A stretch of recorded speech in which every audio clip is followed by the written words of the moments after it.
la cuarta clase de Génesis. Es la cuarta clase. Veremos Génesis capítulo 2. El título de capítulo 2 es Edén. Primero, el séptimo día, día de reposo, versículos 1 al 3. Segundo, resumen de la creación del mundo y la humanidad, versículos 4 al 7. Tercero, instalación del huerto de Edén, versículos 8 al 15. Cuarto, el mandato de Dios con respecto a todos los árboles y del árbol de la ciencia del bien y del mal, versículos 16 y 17. Quinto, creación de la mujer, versículos 18 al 25. El capítulo 2 de Génesis está relacionado con el capítulo 1. Sigue relatando lo que pasaba en el día sexto. Leamos el versículo 1.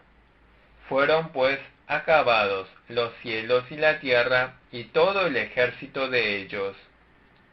En el capítulo 1 se registra detalladamente la creación del cielo y la tierra. El capítulo 2 relata de manera resumida la obra de la creación.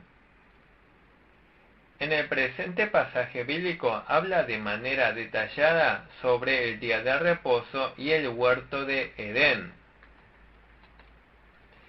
Versículos 2 y 3. Y acabó Dios en el día séptimo la obra que hizo, y reposó el día séptimo de toda la obra que hizo, y bendijo Dios al día séptimo, y lo santificó, porque en él reposó de toda la obra que había hecho en la creación. Dios creó el mundo en 6 días, y descansó en el día séptimo. Por eso, en el Antiguo Testamento se guardaba el día de reposo en el día séptimo. El día séptimo se refiere al sábado. Dios estableció el séptimo día como el día de reposo, lo bendijo y lo santificó. Dios es un Dios que siempre reposa. Dios instituyó el día de reposo para concedernos el reposo. El día de reposo es para reposar en espíritu y cuerpo. El cuerpo humano reposa descansando de los trabajos físicos en el mundo. El espíritu del hombre reposa mientras adora a Dios. En el día de reposo descansamos físicamente de los trabajos físicos del mundo y descansamos espiritualmente adorando a Dios. Guardando bien el día de reposo, gozamos de reposo espiritual. El cuarto de los 10 mandamientos nos manda sobre el día de reposo. El mandato del día de reposo es realmente importante. Por lo tanto, debemos vivir la fe cristiana reposando física y espiritualmente. Si no logramos reposar en el día de reposo, no podemos vivir la vida espiritual durante el resto de la semana. En la actualidad debemos reposar en el día del Señor y vivir durante el resto de los 6 días de la semana siendo victoriosos en la fe. En la era del Antiguo Testamento se guardaba el día de reposo en el día séptimo. Pero ahora, en la era del Nuevo Testamento, guardamos el día de reposo en el día del Señor, o sea, en el primer día de la semana. Nosotros guardamos este día del Señor como el día de reposo. Hebreos 7:18. Queda pues abrogado el mandamiento anterior a causa de su debilidad e ineficacia. Hebreos 4:7. Otra vez determina un día. El Señor Jesús resucitó el día domingo. El Espíritu Santo descendió en el día domingo. Mateo 28:1, Hechos 2:1. Además, en el día domingo se dio la revelación, Apocalipsis 1:10. No solo eso, sino que en los tiempos de la iglesia primitiva, los apóstoles guardaron el día del Señor en domingo, Hechos 27, 1 Corintios 16:2. Por lo tanto, nosotros no guardamos el séptimo día, sino el primer día, o sea, guardamos el día del Señor como día de reposo. Isaías 58, 13 y 14. Dice, si retrajeres del día de reposo tu pie, retrajeres tu pie, o sea, prohíbe el entretenimiento en este día. Dice que hay que deleitarse del día de reposo. Dice que hay que venerar el día de reposo. Por eso nosotros debemos guardar santamente el día del Señor. En este día debemos rendir culto a Dios, descansar de los trabajos del mundo y guardarlo en santidad. Versículo 4. Estos son los orígenes de los cielos y de la tierra cuando fueron creados, el día que Jehová Dios hizo la tierra y los cielos. En el versículo 4 vemos un resumen de la creación de los cielos y la tierra. El capítulo 1 habla detalladamente de la creación del cielo y la tierra. Sobre el mismo, aquí hace una breve explicación complementaria. Versículos 5 y 6. Y toda planta del campo antes que fuese en la tierra, y toda hierba del campo antes que naciese, porque Jehová Dios aún no había hecho llover sobre la tierra, ni había hombre para que labrase la tierra, sino que subía de la tierra un vapor, el cual regaba toda la faz de la tierra. Dice, Jehová Dios aún no había hecho llover sobre la tierra, ni había hombre para que labrase la tierra. Versículo 5 dice, aún no había hecho llover sobre la tierra. Cuando llegó el tiempo, Dios envió la lluvia para que viese la vegetación.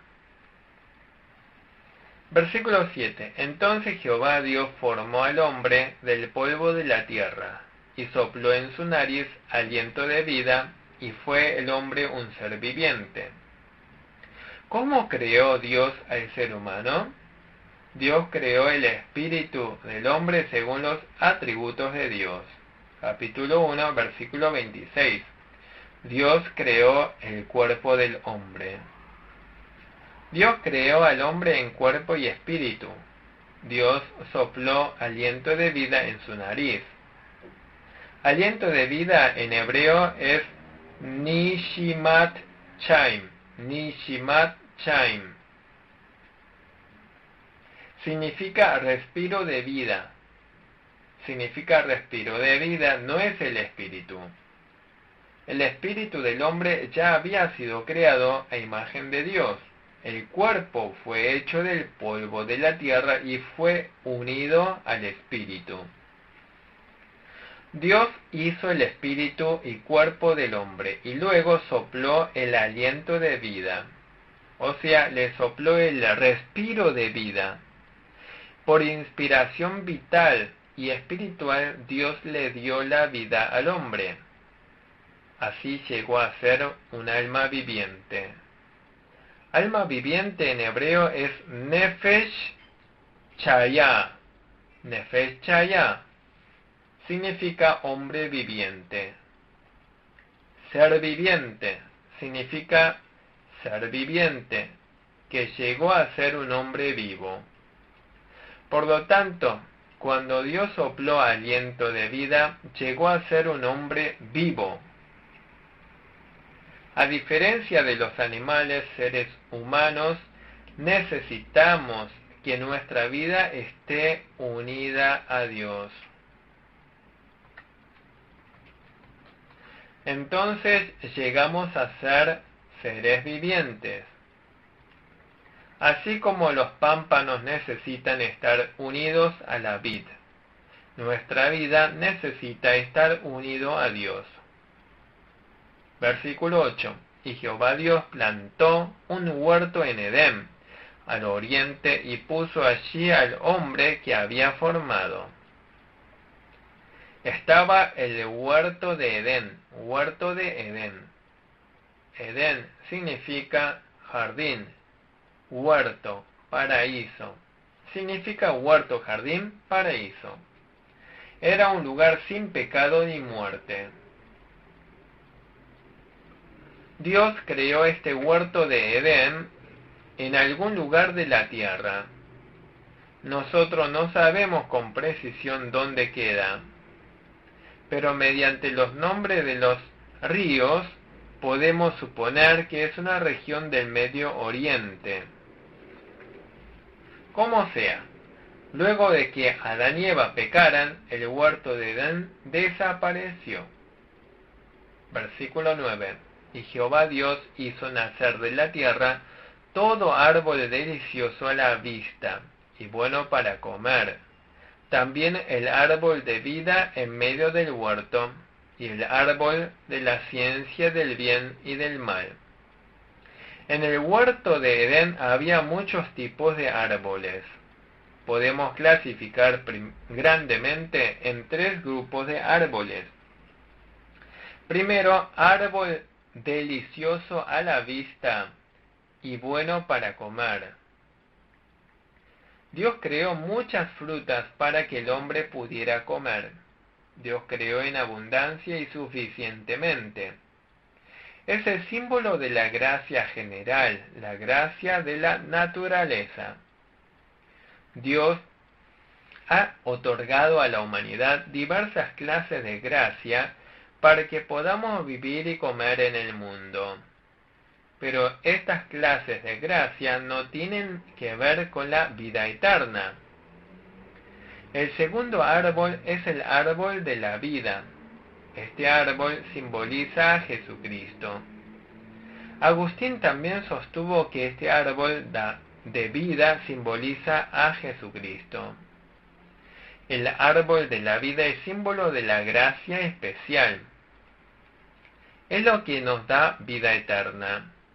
En caso de que Adán y Eva hubiesen comido primero del árbol de la vida, habrían tenido la vida eterna. Sin embargo, ellos pecaron y fueron expulsados del huerto de Edén. Jesucristo es nuestra vida eterna. Primera de Juan 1:2, Juan 6:54-55, Juan 11:28. En tercer lugar estaba el árbol del conocimiento del bien y del mal. Dios prohibió comer del árbol del conocimiento del bien y del mal. Versículo 17 advierte que si comían de este fruto del conocimiento del bien y del mal, de cierto morirían. ¿Por qué Dios creó el árbol del conocimiento del bien y del mal? ¿Cuál habrá sido el propósito del fruto del conocimiento del bien y del mal? En primer lugar, para hacerles saber que Dios es el dueño del huerto. Segundo, para enseñar que si desean vivir en el huerto deben obedecer la orden de Dios. En tercer lugar, para que sean agradecidos por la generosidad de Dios que ha concedido muchos otros árboles. En cuarto lugar, para que el ser humano viva recordando siempre a Dios y la palabra de Dios. Hoy en día también tenemos mandamientos de prohibiciones de Dios. Si no respetamos los mandamientos de prohibiciones de Dios, se interrumpe la obra de vida espiritual en nosotros. Somos expulsados del eterno paraíso. Versículo 10. Y salía de Edén un río para regar el huerto, y de allí se repartía en 4 brazos. Luego había en el huerto de Edén un río de donde salían 4 brazos. Este río simboliza la vida. Después, este Edén será restaurado. Apocalipsis capítulo 22 aparece el río de vida y el árbol de vida. En el pasaje bíblico aparecen 4 ríos. Estos ríos también simbolizan el agua de vida. Estos ríos se refieren a la obra vivificadora. Juan 4:14, Juan 7:38. En este versículo 11, el nombre del primer río es Pisón. Pisón significa rebosamiento, rebalsar. Del mismo modo, la obra de vida rebalsa y fluye abundantemente. Nadie puede impedir este río. Fluye continuamente. Si alguien se interpone ante el río, este río pasa por encima. Tampoco el Imperio Romano pudo impedir el cristianismo. Así, la obra de vida se sigue desarrollando. El nombre del segundo río es Gihón. Gihón aparece en el versículo 13. Gihón significa salida, fluidez. La obra de la vida sigue fluyendo. Continúa fluyendo sin parar. No se detiene. Sigue infiltrándose en cada rincón. El Evangelio es anunciado hasta lo último de la tierra. La obra de la vida continúa. En el versículo 13, el nombre del tercer río es Gedekel. Gedekel significa rápida corriente de agua. Significa que esta obra de vida se cumple rápidamente. El Evangelio será anunciado velozmente. Por eso la obra del Evangelio es comunicado rápidamente. El nombre del cuarto río es Éufrates. Éufrates significa sabor dulce. Significa que la obra de vida es de sabor dulce. Significa que esta obra salvadora de Dios es dulce. Salmo 19:10 dice que la palabra de Dios es más dulce que la miel. Del mismo modo, la obra de esta vida es una obra hermosa. Versículo 15. Tomó pues Jehová Dios al hombre y lo puso en el huerto de Edén, para que lo labrara y lo guardase. Dios mandó que el hombre cuidara el huerto de Edén. Para cuidar el huerto de Edén primero hay que ser gobernado por Dios. Nosotros debemos obedecer la palabra de Dios en forma absoluta. Entonces se cumple el reino de Dios. Además, nosotros debemos estar firmes en nuestra posición. Dios tiene su posición, el hombre tiene su posición y el mundo tiene su posición.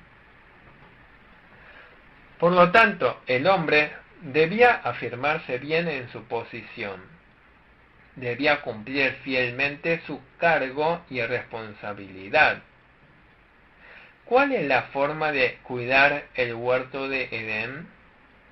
Para guardar el huerto de Edén, el creyente debe tener siempre comunión espiritual con Dios. No solo eso, sino que debemos guardar bien nuestro corazón.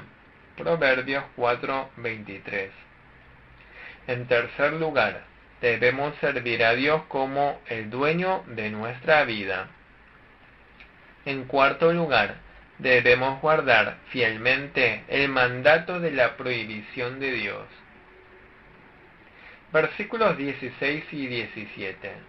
Y mandó Jehová Dios al hombre, diciendo: de todo árbol del huerto podrás comer, mas del árbol de la ciencia del bien y del mal no comerás, porque el día que de él comieres, ciertamente morirás. Dios les dijo que podían comer de todo árbol, pero no del árbol de la ciencia del bien y del mal. Este árbol de la ciencia del bien y del mal existió de verdad. Contiene el mandato de la prohibición de Dios. Todo el que infringe la prohibición de Dios debe morir con toda seguridad. Por eso debemos guardar el mandamiento de Dios y recordar siempre a Dios, vivir temiendo a Dios. Además, si desobedecen el mandamiento de la prohibición, morirían de manera segura. Desobedecer el mandamiento de Dios es pecado. La paga del pecado es muerte. Por eso nosotros debemos obedecer fielmente los mandamientos de Dios. Luego, en los versículos 18 al 25, Dios creó a Eva para Adán. Versículo 18. Y dijo Jehová Dios: no es bueno que el hombre esté solo, le haré ayuda idónea para él. Dios decidió crear a la ayuda idónea para Adán. El ser humano necesita ayuda idónea. Primera de Pedro 3:7. Eclesiastés 4, versículos 9 al 12. Además, en lo espiritual también se necesita de ayuda idónea. Filipenses 2:22, 4:3. Por eso, la esposa es la ayuda idónea del marido. La esposa debe colocarse en la posición de ayudar al marido. Este es el orden establecido por Dios. Versículo 19. Jehová Dios formó pues de la tierra toda bestia del campo y toda ave de los cielos, y las trajo a Adán para que viese cómo las había de llamar, y todo lo que Adán llamó a los animales vivientes, ese es su nombre. Dios formó de la tierra todo animal del campo y ave del cielo, y los trajo a Adán para que les pusiera nombre. Adán colocó los nombres de todos estos animales. Adán les puso los nombres a los animales de manera muy sabia. Observando los movimientos y características de los animales, Adán les colocó nombres. Les colocó nombres viendo sus apariencias. El elefante tiene la trompa larga, el conejo o la mula tiene las orejas largas, la jirafa tiene el cuello largo. Les colocó nombres de acuerdo a sus aspectos y características. Según la Biblia, la avestruz es cruel, es insensible, y Adán le puso el nombre al avestruz acorde a su característica. Adán puso nombre no a unos pocos animales, sino a cientos de miles de especies de animales. ¡Cuánta sabiduría! Luego, cuando se encontraba con un animal al que le puso nombre, ya se acordaba del nombre que le puso. Vemos la gran capacidad intelectual de Adán.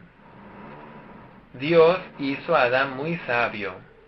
En el versículo 20 dice que Dios le haría una ayuda idónea para Adán. Versículo 21. Entonces Jehová Dios hizo caer sueño profundo sobre Adán, y mientras éste dormía, tomó una de sus costillas y cerró la carne en su lugar. Dios hizo que Adán durmiera profundamente. Dios le hizo dormir profundamente a Adán como cuando se anestesia totalmente a un paciente para la operación. Usó un pedazo de costilla de Adán para formar a la mujer. La costilla en hebreo es sela. Sela significa costado, al lado. Dios formó a la mujer que estuviese al lado de Adán. Hay motivos por los que formó a la mujer de la costilla de Adán. En primer lugar, para señalar que el matrimonio es un cuerpo. Porque originalmente era costilla de Adán, y como lo sacó de allí, finalmente son uno. En segundo lugar, el matrimonio está en un plano de igualdad. Tienen los mismos derechos. Ninguno es primero ni postrero. Obviamente, según el orden, Adán fue establecido como cabeza de la mujer. Pero en cuanto a los derechos humanos son iguales. En tercer lugar, el marido debe amar a la esposa. Efesios 5:25. Como es la persona más cercana y formó a la esposa de la costilla más cercana del corazón, el marido debe amarla. En cuarto lugar, la esposa debe estar sujeta al marido y respetarlo. Efesios 5:33. Versículo 22. Y de la costilla que Jehová Dios tomó del hombre, hizo una mujer y la trajo al hombre. Aquí en el versículo 22, Jehová Dios formó a la mujer de la costilla que tomó de Adán y la trajo a él. Dios estaba presidiendo el casamiento de Adán y Eva. Dios estableció a la familia. Dios estableció a la iglesia. Por eso la familia y la iglesia son muy importantes para la fe. Dios formó una sola mujer con la costilla. Tenía muchas costillas, pero tomó solo una costilla para formar solo a una esposa. Este es el principio de la creación de Dios, una sola esposa para un solo marido. Es monogamia. Malaquías 2:15. Versículo 23. Dijo entonces Adán, esto es ahora hueso de mis huesos y carne de mi carne. Esta será llamada varona, porque del varón fue tomada. Cuando Adán vio por primera vez a Eva, dijo, es hueso de mis huesos y carne de mi carne. Cuando Adán vio por primera vez a Eva, reconoció que era hueso de sus huesos, carne de su carne. Por instinto, Adán reconoció a Eva, reconoció a su esposa de manera instintiva. Por eso Adán llegó a amar a Eva. Versículo 24. Por tanto, dejará el hombre a su padre y a su madre, y se unirá a su mujer, y serán una sola carne. Dice que el varón dejará a su padre y a su madre, se unirá a su esposa, y serán un solo cuerpo. El marido y la esposa deben independizarse de sus padres físicos. La pareja que ha sido unido por Dios deben estar unidos y formar un solo cuerpo.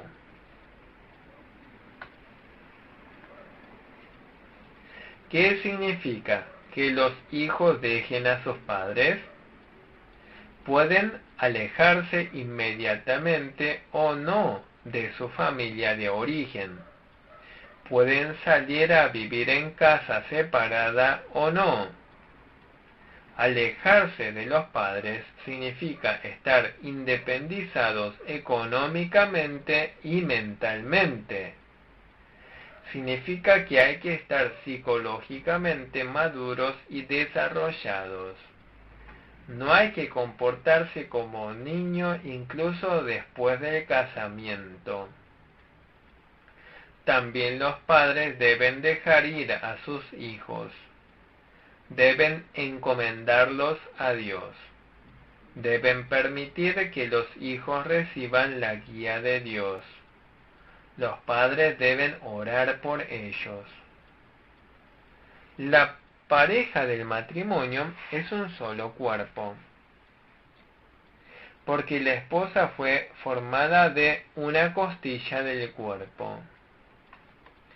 El matrimonio es una mente y un cuerpo.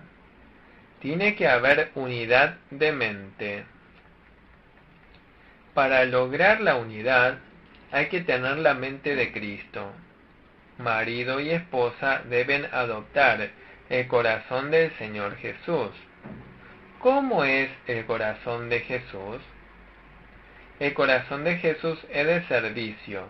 Filipenses 2, 5 al 7. Jesús tenía un corazón de siervo. Por eso, en el matrimonio ambos deben servirse mutuamente. El marido y la esposa deben servirse mutuamente. En el matrimonio debe haber unidad no solo de cuerpo y mente, sino también de fe. Por eso, en el matrimonio debe haber una misma fe. Tienen que caminar el mismo camino. Vivir teniendo a Dios en el centro. Orar juntos, ayudándose mutuamente en la fe. Hay que caminar juntos en la fe. Versículo 25. Y estaban ambos desnudos, Adán y su mujer, y no se avergonzaban. Adán y Eva estaban desnudos, pero no sentían vergüenza. Adán y Eva solo conocían a Dios y confiaban en Dios. Vivían solamente para Dios. Ellos vivían sirviendo a Dios. La gloria de Dios los llenaba. Por eso ellos no podían pensar en la vergüenza. Como se amaban, no veían los defectos del otro. Primera de Pedro 4:8. Cuando nos amamos los unos a los otros, no vemos las faltas de los demás. Podemos cubrirlo todo. Como Jesús nos ama, podemos perdonar las ofensas. Adán y Eva confiaban solo en Dios y estaban satisfechos. Todavía no tenían pecado. Estaban satisfechos con la gloria de Dios. Era suficiente solamente con Dios. O sea, no se trata de que Adán y Eva vivieran dependientes entre sí. Adán y Eva simplemente se amaban mutuamente, dependían y confiaban solamente en Dios. No ponían la fe en el hombre, no eran dependientes del hombre, por lo tanto las faltas del otro no importaban. No importaba que el otro no fuese perfecto. No importaba la debilidad. No importaban las faltas. Porque ellos dependían completamente solo de Dios. Si el otro tuviera alguna falta, lo ayudaba, amaba. Por eso, tampoco nosotros debemos confiar en el hombre. No debemos depender del hombre. Debemos contemplar completamente solo la gloria de Dios. Debemos vivir dependiendo solamente de Dios. Nosotros tenemos la bendición de Dios y la vida. Dios es todo para nosotros. Dios es nuestra gloria, felicidad y vida. Aquí finalizamos el capítulo 2 de Génesis. Finalizamos la cuarta clase de Génesis. Muchas gracias.